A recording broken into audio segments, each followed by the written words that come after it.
Item ಯಾವುದೇ ಇರಲಿ try ಮಾಡಿ ಆಚಿ ಚಿಕನ್ ಮಸಾಲಾ. ಆಚಿ ಚಿಕನ್ ಮಸಾಲಾ. ನಿಮ್ ಪ್ರಶ್ನೆಗೆ ಉತ್ತರ ಕೊಡೋಕೆ ಒಬ್ರು ಬಂದಿದ್ದಾರೆ ಈಗ. ಬಿಜೆಪಿ ವಕ್ತಾರರು ಯದುಕುಮಾರ್ ಸರ್, ನಮಸ್ತೆ. ಕಾರ್ಯಕ್ರಮಕ್ಕೆ ಆತ್ಮೀಯ ಸ್ವಾಗತ. ಏನ್ ಸರ್ ಜೆಡಿಎಸ್ ವಕ್ತಾರರು ಲೇಟ್ ಅಂದ್ರೆ ನೀವು ಲೇಟ್ ಆಗಿ ಬಂದಿದ್ದೀರಿ ಕಾರ್ಯಕ್ರಮಕ್ಕೆ. ಎನಿವೆ ನೀವು ಆನ್ಸರ್ ಮಾಡಬೇಕಾದಂತ ಸೀಟ್ ಅಲ್ಲಿ ಇರೋರು, ನಿಮ್ಮ ಆನ್ಸರ್ ಬಹಳ ಇಂಪಾರ್ಟೆಂಟ್.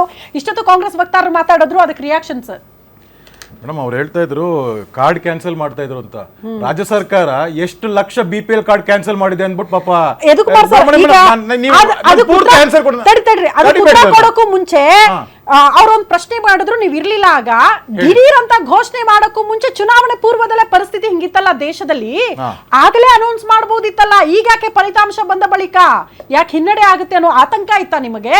ದಿಢೀರ್ ಅಂತ ದೇಶವಾಸಿಗಳ ಮೇಲೆ ನೀವು ಹೇರಿಕೆ ಮಾಡ್ತಿದ್ದೀರಲ್ಲ, ಬೆಲೆ ಏರಿಕೆ ಅನ್ನುವಂತಹ ವಿಚಾರ ಈಗ ಯಾಕೆ ಅನ್ನೋದನ್ನ ಪ್ರಶ್ನೆ ಮಾಡಿದ್ರು. ಓಕೆ ಮೇಡಮ್, ಅವ್ರಿಗೆ ಗೊತ್ತಿರಬೇಕಾಗತ್ತೆ ಯುದ್ಧ ಶುರುವಾಗಿದ್ದು ಫೆಬ್ರವರಿ 28 ಆಗಿರುವಂಥದ್ದು. ಅವತ್ತು ಅಷ್ಟೇ ಫೆಬ್ರವರಿ 9 ಹರ್ದೀಪ್ ಸಿಂಗ್ ಪುರಿ ಅವರು ನಮ್ಮ ರಾಷ್ಟ್ರದ ಸ್ಟಾಕ್ ಎಷ್ಟಿದೆ, LPG ಎಷ್ಟಿದೆ ಇದೆ, ಸ್ಟಾಕ್ 85 ಡೇಸ್ ವರೆಗೂ ಬರುವಂಥದ್ದು ಯಾವುದು ಅಂತ ಎಲ್ಲ ಪ್ರತಿಯೊಂದು ಹೇಳಿದಂಥದ್ದು, ಸಂಸತ್ತಿಗೆ ಹೇಳಿದಂಥದ್ದು. ಇವ್ನ ಈ ಒಂದು ಹುಚ್ಚುತನದ ಅಂದ್ರೆ ಯಾವ ಒಂದು ಅಮೆರಿಕದ ಹುಚ್ಚುತನದ ಇದರಿಂದ ಯುದ್ಧ ನಡೀತಾ ಇದೆ, ಅದನ್ನ ಯಾರು ಡಿಕ್ಲೇರ್ ಮಾಡಕ್ ಆಗ್ತಾ ಇರಲಿಲ್ಲ. ಯಾವತ್ತು ನಿಲ್ಲುತ್ತೆ ಯಾವತ್ತು ಹೋಗುತ್ತೆ ಅಂತ ನಾವು ತಿಳ್ಕೊಂಡಿದ್ವಿ. ಸೀಸ್ ಫೈರ್ ಆದ್ಮೇಲೆ 1 ವಾರ ಆಗ್ಬೋದು, ಇಲ್ಲ ಸೀಸ್ ಫೈರ್ ಆದ್ಮೇಲೆ ನಿಲ್ಬೋದು ಅಂತ. This is a global crisis. ಅವ್ರಿಗೆ ಗ್ಲೋಬಲ್ ಕ್ರೈಸಿಸ್ ಕಾಂಗ್ರೆಸ್ ಕ್ರೈಸಿಸ್ಗೂ ಡಿಫರೆನ್ಸ್ ಗೊತ್ತಾಗಲ್ಲ. ಯಾಕಂದ್ರೆ ಇಲ್ಲೂ ಕ್ರೈಸಿಸ್ ಇದೆ, ಅಲ್ಲೂ ಕ್ರೈಸಿಸ್. ಒಂದು ಸರ್ ತಾವು ನಿಮಗೆ ಗೊತ್ತಾಗುತ್ತೆ, ನಮಗೆ ಗೊತ್ತಾಗಲ್ಲ ಸರ್. ತಾವು ಮಾತಾಡಿ ಗ್ಲೋಬಲ್ ಕ್ರೈಸಿಸ್ ಇರಬೇಕಾದಾಗ it's responsibility of the government. ಅಂದ್ರೆ ಇಡೀ ರಾಷ್ಟ್ರದ, ಇಡೀ ಪ್ರಪಂಚದ ಎಲ್ಲಾ ರಾಷ್ಟ್ರಗಳು ತತ್ತರವಾಗಿರುವಾಗ we maintain the LPG prices are the ಏನಂತಾರೆ petrol diesel prices maintain for 75 days. ಇವತ್ತಿಗೂ ಮೇಂಟೈನ್ ಮಾಡ್ತಾ ಇದ್ದೀವಿ. ಕನ್ಸ್ಯೂಮರ್ಸ್, ಲೋಕಲ್ ಕನ್ಸ್ಯೂಮರ್ಸ್ಗೆ, ಬಡ ಜನರಿಗೆ ಯಾವುದಕ್ಕೂ ರೈಸ್ ಮಾಡಿಲ್ಲ. ಹೌದು, ಕಮರ್ಷಿಯಲ್ ಸಿಲಿಂಡರ್ ರೈಸ್ ಮಾಡಿದಂಥದ್ದಾಯ್ತು, ಬಿಕಾಸ್ ದಟ್ ವಾಸ್ ಏನಂತ ಬ್ಯಾಲೆನ್ಸಿಂಗ್ ಆಕ್ಟ್ ಮಾಡಬೇಕಂತ. ಈ ಒಂದು 75 ದಿನದಲ್ಲಿ ಆಯಿಲ್ ಮ್ಯಾನುಫ್ಯಾಕ್ಚರಿಂಗ್ ಕಂಪನೀಸ್ ಅವರು ಆ ಒಂದು ಏನು ಹೊಡೆತ ಏನಿತ್ತು 10 ರೂಪೀಸ್ 12 ರೂಪೀಸ್ ಅದು ಜನರ ಮೇಲೆ ಹೊಡೆದಿರಾ, ದೇ ಟುಕ್ ದಟ್. ಅಲ್ಲಿ ಇವತ್ತು it has gone beyond that. ಎಲ್ಲಿ ಅಮೆರಿಕ ತಾನೇ ಎಕ್ಸ್ಪೋರ್ಟ್ ಮಾಡುತ್ತೋ oil, it has increase more than 50% of the purchase ಅಲ್ಲಿ. And if you can list it ಅಂದ್ರೆ ವರ್ಲ್ಡ್ ಇದರಲ್ಲಿ ಎಲ್ಲ ವಿದ್ರನಲ್ಲೂ ಮೋರ್ ದೆನ್ 20-25% ಲಿಸ್ಟಿಂಗ್ಸ್ ಆಗಿರುವಂತದ್ದು, ಹೇರಿಕೆ ಆಗಿರುವಂತದ್ದು. ಆದರೆ ಭಾರತದ ಹಿತದೃಷ್ಟಿಯಿಂದ ವಿ ಹೋಲ್ಡ್ ಇಟ್. ಕೇಂದ್ರ ಸರ್ಕಾರ ಭಾರತದ ಕಾಮನ್ ಮ್ಯಾನ್ ನ ಹಿತದೃಷ್ಟಿಯಿಂದ ಹೋಲ್ಡ್ ಮಾಡಿದಂಥದ್ದು. ಬಟ್ ನಾವು when the oil manufacturing companies ಅವರು when they are the loss is more than 1000 crores per day, when the loss is more than 1000 crores and it is in the lakhs of rupees ಅಂದಾಗ, ಲಕ್ಷಾಂತರ ಕೋಟಿ ಇರಬೇಕಾದಾಗ observe ಮಾಡಕ್ ಆಗ್ತಾ ಇಲ್ಲ.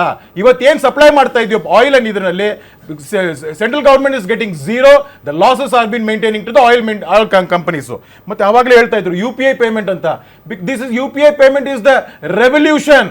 ಇವತ್ತು ಬಡವರ ಬಗ್ಗೆ ಯಾರ ಬಗ್ಗೆ ಏನೇ ಮಾತಾಡ್ತಾ ಇದ್ರು ಬಿಲಿಯನ್ಸ್ ಆಫ್ ಟ್ರಾನ್ಸಾಕ್ಷನ್ಸ್ ನಾವು ನೀವು ಮಾತಾಡ್ತಾ ಇರಬೇಕಾದಾಗ ಭಾರತದಲ್ಲಿ ನಡೆಯುತ್ತೆ. ಅಂಡ್ ಈ ಒಂದು ಮೆಥಡ್ ನ many foreign countries, the German chancellors, they have followed it. ಇದು UPI ಇದು ರೆವಲ್ಯೂಷನ್ಸ್ ಇದು. ಯಾಕೆಂದ್ರೆ ಇದೇ ಚಿದಂಬರಂ ಇದೇ ಸಂಸತ್ನಲ್ಲಿ ವಿಲ್ ದೇ ಬಿ ಏನಂತಾರೆ ಕಾರ್ಡ್ ಇರುತ್ತಾ, ಇಂಟರ್ನೆಟ್ ಇರುತ್ತಾ, ವೆಲ್ ದ ಪೊಟೇಟೋ ಫೇರ್ ಇದೆಂತ ಅಸಂಬಂಧ ಪ್ರಶ್ನೆ. ಚಿದಂಬರಂ ಅವರೆಲ್ಲ ಯೂನಿವರ್ಸಿಟೀಸ್ಗಳಲ್ಲ, ಅವರೆಲ್ಲ ಸ್ಟ್ಯಾಂಡರ್ಡ್ ಯೂನಿವರ್ಸಿಟೀಸ್ಗಳು ಈ ಪ್ರಶ್ನೆ ಕೇಳಿದ್ದಕ್ಕೆ ಇವತ್ತು ಭಾರತದ ಜನಸಂಖ್ಯೆ ಒಬ್ಬ ಕಡು ಬಡವ, ಸಾಮಾನ್ಯ ಬಡವ, ಕೊನೆಗೆ ಭಿಕ್ಷುಕ ಕೂಡ QR ಕೋಡ್ ಇಟ್ಕೊಂಡಿದ್ದಾನೆ. ಇದು ಸಹಿಸ್ಕೊಳಕ್ ಆಗ್ತಾ ಇಲ್ಲ ವರ್ಗದಲ್ಲಿ. ಈ ತರ ರೆವಲ್ಯೂಷನ್ಸ್ ಆಗ್ತಾ ಇತ್ತು ಅಂತ ಅಂದ್ಬಿಟ್ಟು ಮತ್ತೆ ಇವ್ರು ಹೇಳ್ತಾ ಇದ್ರು ಸೂಜಿ ಕೂಡ ಉತ್ಪಾದನೆ. ಮೇಡಮ್, ಭಾರತ ಯಾವತ್ತು ಶ್ರೀಮಂತ ರಾಷ್ಟ್ರ ಆಗಿತ್ತು. ಇವನ್ನೇನು ಆವಾಡಿಗರ ದೇಶ ಅಂತ ನಮ್ಮ ದೇಶನ ಬೇರೆ ದೇಶಕ್ಕೆ ಆವಾಡಿಗರ ದೇಶ ಅಂತ ಮಾಡ್ತಾ ಇದ್ರು. ಏನಾಯ್ತು ಅಂತ ಕೇಳ್ತಾರಲ್ಲ, 62ರ ಯುದ್ಧದಲ್ಲಿ ನಮ್ಮ ದೇಶದ ಭೂಭಾಗವನ್ನೇ ನಾವು ಕೊಟ್ಟಿದಂತದ್ದಾಯ್ತು. ಭೂಭಾಗವನ್ನು ಕೊಟ್ಟಿದಂತದ್ದಾಯ್ತು. ಪ್ರಶ್ನೆ ಕೇಳಿದಾಗ ಸಂಸದಲ್ಲಿ ಆ ಭೂಭಾಗದಲ್ಲಿ ಏನು ಬೆಳೆಯಲ್ಲ ಅಂತಂದ್ರು. ಅದಕ್ಕೆ ಇನ್ನೊಬ್ಬ ಸಂಸದ ಕೇಳಿದ, ನಿನ್ ತಲೆ ಮೇಲೂ ಏನು ಬೆಳೆಯಲ್ಲ, ಏನ್ ಮಾಡ್ಬೇಕು ನಿನ್ ತಲೆನ ಅಂತ. ಈ ತರದ ಅವಿವೇಕಿಗಳು ಕಾಂಗ್ರೆಸ್ನವರು.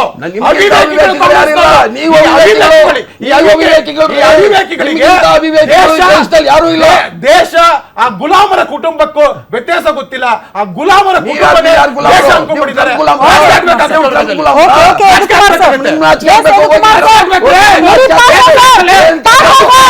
ಟ್ರಂಪ್ ಗುಲಾಮರಾಗಿದ್ದೀರಲ್ಲ, ಜವಾಬ್ದಾರಿ ರಾಹುಲ್ ಗಾಂಧಿ ಪವಿತ್ರ ಏನು ಕುಮಾರ್ ಸರ್? ಏನು ಗೌಡ, ಏನೂ ಆಗಿಲ್ಲ ಅಂದ್ರೆ ನಿಮ್ಗೆ ನಾಚಿಕೆ ಆಗಲ್ವಾ? ನಿಮಗೆ ನಾಚಿಕೆ ಆಗಲ್ಲ?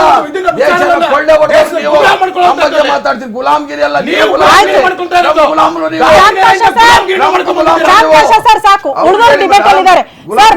ಓಕೆ ಓಕೆ, ಎನಿವೆ ಪದ ಬಳಕೆ ಮೇಲೆ ಹಿಡಿತಾ ಇರ್ಲಿ, ಪಕ್ಷದ ವಕ್ತಾರರಾದ್ರೂ ಕೂಡ ಪದ ಬಳಕೆ ಮೇಲೆ ಹಿಡಿತಾ ಇರ್ಲಿ. ಎನಿವೆ ನಾವೆಲ್ಲ ಖುಷಿ ಪಡ್ಬೇಕೇನು ಗೊತ್ತಾ, ನಮ್ದು ಮುಂದುವರೆದ ರಾಷ್ಟ್ರ ಅಂತ. ಹಿಂದೆ ಹಿಂಗಿತ್ತು ಪರಿಸ್ಥಿತಿ ಅಂದ್ರೆ ಈಗಲೂ ಹಂಗಿರ್ಬೇಕು ಅಂತ ಅಲ್ಲ. ನಾವು ಶಸ್ತ್ರಾಸ್ತ್ರದ ವಿಚಾರಕ್ಕೆ ಸಂಬಂಧಪಟ್ಟಂತೆ ನಮ್ಮ ದೇಶ ಮತ್ತಷ್ಟು ಬಲಿಷ್ಠ ಆಗಿದೆ. ಇಡೀ ವಿಶ್ವ ಇವತ್ತು ಭಾರತದ ಕಡೆಗೆ ತಿರುಗಿ ನೋಡ್ತಾ ಇದ್ರೆ ಅಂದ್ರೆ ಭಾರತ ಅಷ್ಟು ಶಕ್ತಿಶಾಲಿ ಅನ್ನೋದನ್ನ ಪ್ರೂವ್ ಮಾಡಿದ್ದೀವಿ ಅನ್ನೋದು ಭಾರತೀಯರಾಗಿ ನಾವು ನೀವು ಹೆಮ್ಮೆ ಪಡಬೇಕಾದಂತಹ ವಿಚಾರ. ಅವಾಗ ಸೂಜಿ ಕೂಡ ಇರಲಿಲ್ಲ, ಅಷ್ಟು ಕಷ್ಟ ಆಯ್ತು, ಅದೆಲ್ಲ ಬೇಡ. ವಾಸ್ತವ ಪರಿಸ್ಥಿತಿ ಬಗ್ಗೆ ಈಗ ನಾವು ನೀವು ಹೆಮ್ಮೆ ಪಡುವಂಗೆ ಭಾರತ ಇದೆ ಅನ್ನೋದಷ್ಟೇ ನಮಗೆ ಖುಷಿದಾಯಕ. ಎನಿವೆ ನಾನು ನೇರವಾಗಿ ಮಧುಸೂದನ್ ಸರ್ ಹತ್ರ ಹೋಗ್ತೀನಿ. ಮಧುಸೂದನ್ ಸರ್, ಈಗ